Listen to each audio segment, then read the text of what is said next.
This is paper 3 of the sample assessment material for the new GCSE exam for summer 2017, and it is a calculator paper. Question 1.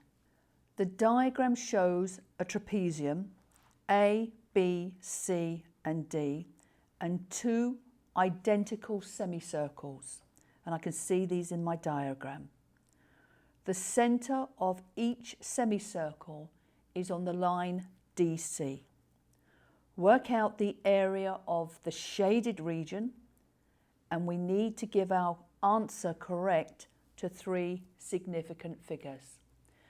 Now, this looks like a very straightforward question, but there is something we need to look out for, and I'll show you that as I go through the workings out for this. We have a trapezium is the large shape, so I'm going to work out the area of the trapezium. I'm going to work out the area of the two semicircles, and then all I need to do is to take my answer for the area of the trapezium and take away the area of the two semicircles. So that's my first step, is to find the area of that trapezium.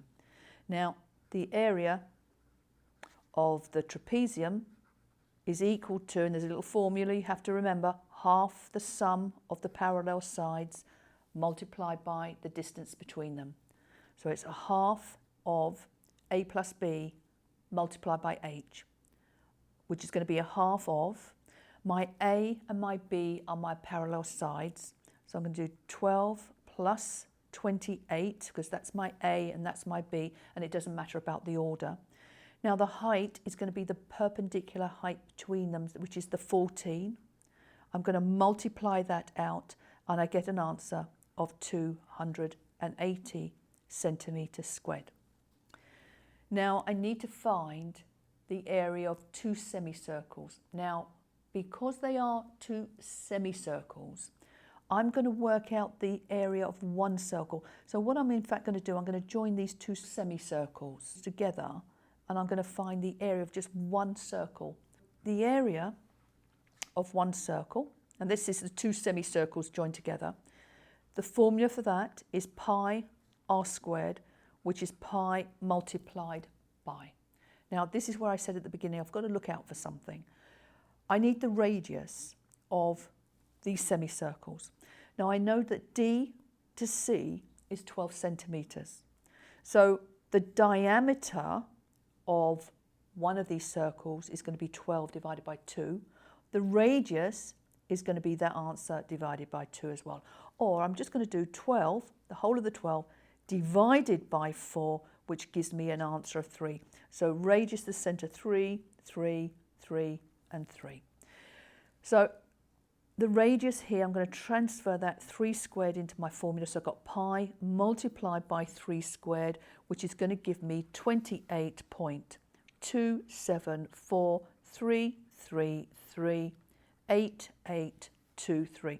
Now I've used the pi button on my calculator, but you can use pi equal to 3.142, and that value is written at the front of your examination paper.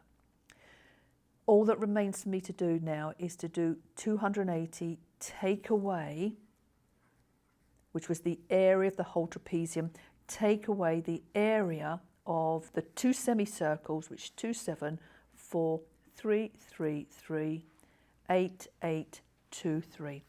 And I found I had an answer of 251.725666118. I've been asked to round my answer to 3 significant figures, so 1, 2, 3. Now I do have a 7 there, so the 7 is going to round up, so my final answer is going to be 252 centimetres squared, and that is to 3 significant figures. 4 marks for this question, 1 mark for the final answer. There was 1 mark for either calculating the area of the trapezium or the area of the circle. So if you got one of those correct, you got 1 mark.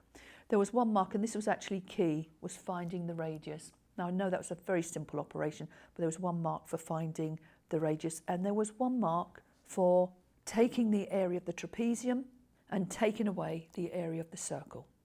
4 marks for this question. I think it's a nice opening question. The only thing we had to look out for here was calculating the radius. That was the only tricky bit here. And remember, you have a lot of formulas that you have to recall. You don't have a full formula sheet like they used to do with the old GCSE. So there's lots of formulas you need to remember. So make sure you remember all your formulas for this examination.